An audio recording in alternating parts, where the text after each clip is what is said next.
I'm excited to be here today to talk to you about worldview. Worldview is valuable to you.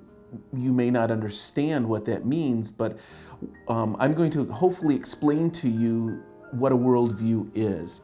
First of all, many concepts come when you're talking about a worldview. The word framework comes in mind when you're talking about a worldview.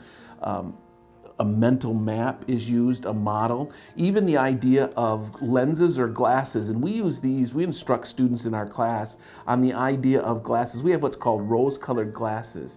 And so that framework of the glasses or the lens or the mental map, they have a tendency to change your ideas on how you will live your life. A worldview is like looking through glasses, colored glasses. As Solomon says, worldviews act like eyeglasses or contact lenses.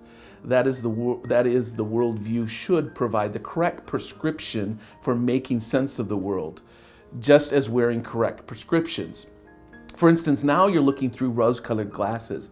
When a person looks at this, they see what is the color, what color is this text, what color is this text now? And if you're looking through a prescription or a lens, you see black. But if you remove the lenses, you see something totally different. They're colored. And you go to the next slide, and through the rose-colored glasses, you see that there are boxes there. And how many boxes do you see? Well, through a certain lens or perspective, you see 2 boxes, and they're black boxes. But if you were to remove the prescriptive lenses, you would see 3 boxes of different colors: blue, yellow, and green. But once the lenses are removed, it changes your view on reality, truth, and absolutes. And that's what a worldview does. At Liberty University, we embrace what's called a biblical worldview. And in a biblical worldview, it's based upon that framework or mental map, based upon the lens that you wear. A lens or a mental map or framework gives you a perspective on how you're going to view life, God, reality. What's interesting is Walsh and Middleton, in their work, The Transforming Vision, Shaping a Christian Worldview, they said this: worldviews are best understood as we see them incarnated, fleshed out in actual ways of life. And that's the tendency we have. We really don't understand our worldview until we see it lived out or incarnated or fleshed out. They go on to say that they are not systems of thoughts like theologies or philosophies. Rather, worldviews are perceptual frameworks. They are ways of seeing. If we want to understand what people see or how well people see, we need to watch how they walk. And that idea of living out or incarnate is key to our worldview and our biblical worldview. I teach in our class, I instruct that a biblical worldview is based upon the Bible, and that framework of the Bible gives us a view of reality that is different from a non-biblical worldview.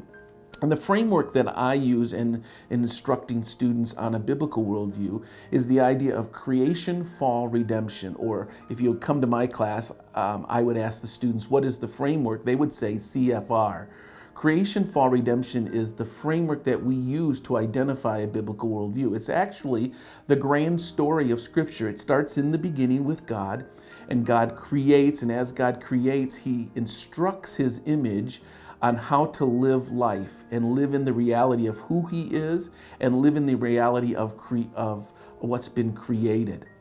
And so those 2 realities exist. But then man chose to do what they wanted to do. And as they chose to live the way they wanted to live, they disobeyed God. And His one standard that He had set for them was to not eat of the tree of knowledge of good and evil. And when they ate of that tree, they experienced knowledge like they hadn't experienced before.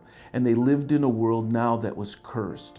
And what God's plan was, in the beginning of the story, we see it in chapter 3, that God's plan was to set out the rescue mission of redemption.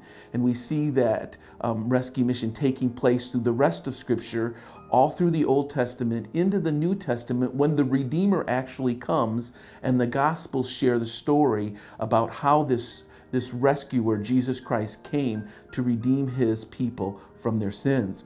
Ultimately, this redemption will be consummated or completed in the very end. In Revelation, it tells us about the end of that story, when one day everything will be set right and rescued back or restored back to the idea of the way it was when God created it.